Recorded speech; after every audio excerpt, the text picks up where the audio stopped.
5 tahun kemudian, Raka masih bingung kenapa tabungannya tetap 3 juta, sementara Dina diam-diam sudah punya 40-60 juta. Apakah Dina lebih pinter, lebih kaya keluarga, punya kesempatan lebih? Enggak juga. Satu-satunya perbedaan adalah sistem kecil yang dia ulang terus-menerus. Dan yang paling menarik adalah kalau kita lihat sekeliling, cerita ini bukan fiksi semata. Ini terjadi di kantor, di teman kampus, bahkan mungkin di keluarga kita. 2 orang dengan gaji yang sama bisa berakhir dengan kehidupan finansial yang sangat berbeda. Dan itu membuktikan satu hal penting, yang menentukan bukan seberapa besar gaji kamu, tapi bagaimana kamu memperlakukan gaji itu. Kalau kamu merasa kayak Raka, tenang, itu normal dan kamu jauh dari sendirian. Tapi kalau kamu penasaran gimana caranya jadi Dina, maka video ini mungkin jadi titik awal perubahan itu. Karena perjalanan menuju 100 juta bukan dimulai dari angka besar, tapi dari cara berpikir baru tentang uang.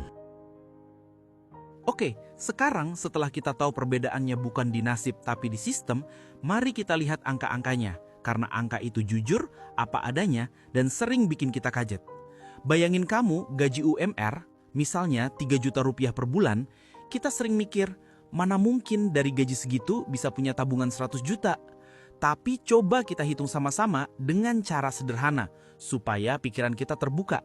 Kalau kamu menyimpan 500 ribu per bulan, yang artinya cuma sekitar 16% dari gaji UMR, butuh waktu 200 bulan untuk mencapai 100 juta. Itu kira-kira 16-17 tahun. Lama, jelas. Tapi lihat, sisi baiknya, bahkan dengan angka sekecil itu pun ternyata bisa. Artinya, 100 juta bukan mustahil, hanya lambat kalau sistemnya lambat. Tapi gimana kalau kamu bisa menyisihkan 1 juta rupiah per bulan?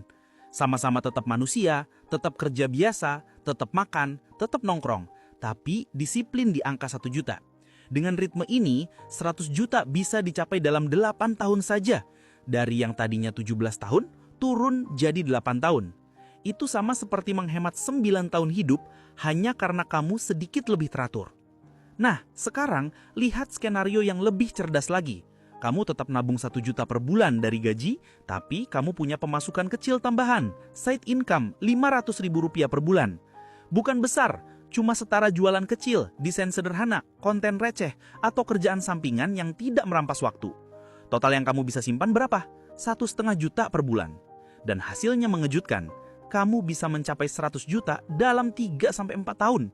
Tiba-tiba, angka yang dulu terasa jauh, kayak awan di langit, jadi sesuatu yang bisa kamu capai sebelum lulus kuliah lanjut, sebelum usia 30, atau sebelum kamu menikah.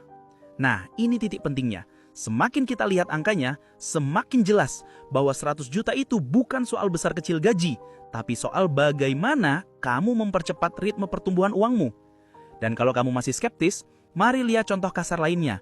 Banyak orang yang gajinya 8 juta, tapi nggak pernah punya tabungan lebih dari 5 juta, karena lifestyle-nya bocor di mana-mana.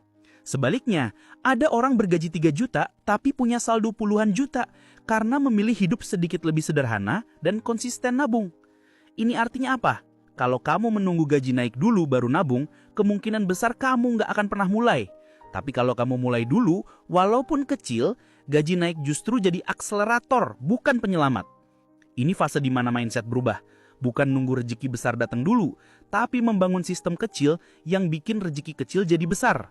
Dan ketika kita ngeliat perhitungan tadi, kita sadar satu hal penting.